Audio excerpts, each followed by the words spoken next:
Assalamu alaikum everybody. Hope you all are fit and fine and you are practicing your English every single day. So right now you can see on the whiteboard I have written some Bengali sentences. Right now I'll translate it in English. So এইরকম বাক্যগুলো ব্রিটিশরা কিরকম বলে, spoken ইংলিশে কিরকম বলে, so let's see.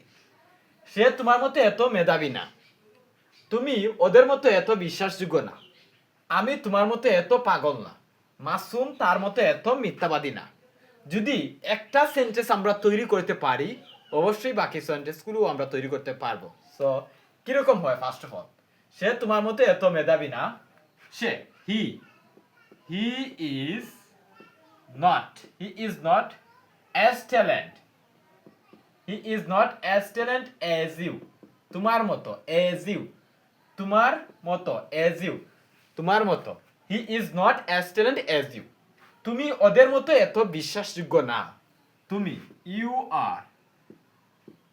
R not as faithful. বিশ্বাসযোগ্যের ইংরেজি হচ্ছে faithful, FAITHFULL।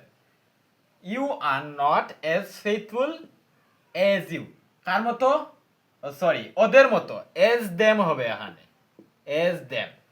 You are not as faithful as them. তুমি ওদের মতো এত বিশ্বাসযোগ্য না। আমি তোমার মতো এত পাগল না। আমি I am not as mad. পাগলের ইংরেজিতে mad. I am not as mad as you. আমি তোমার মতো এত পাগল না। লাস্টে রয়েছে মাসুম তার মতো এত মিথ্যাবাদী না। মিথ্যাবাদীর ইংরেজি কি? Let's see. মিথ্যাবাদীর ইংরেজি আমরা জানি মিথ্যাবাদী, লাই, ইউ আর এ লায়ার, তুমি মিথ্যাবাদী। কিন্তু এখানে এজ এর সাথে কি বসে দেখে নি। মাসুম তার মতো এত মিথ্যাবাদী না। Masum is not as ডিসহনেস্ট।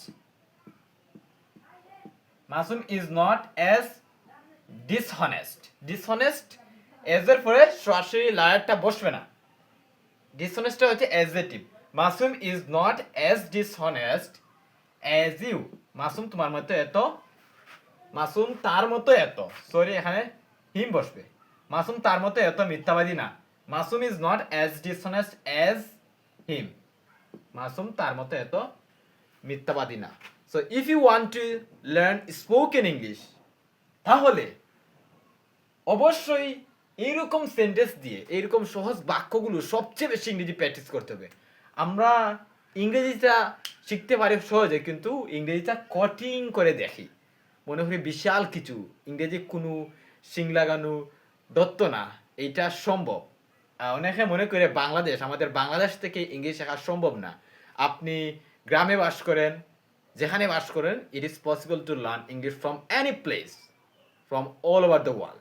Just you have to be commitment and you have to focus, and if you practice every single day it is a must. If you think that I can just pass this time, it is not great for you. After that time you won't be able to speak English. For this reason you have to practice every single day. You have to keep this secret word in your mind for permanently.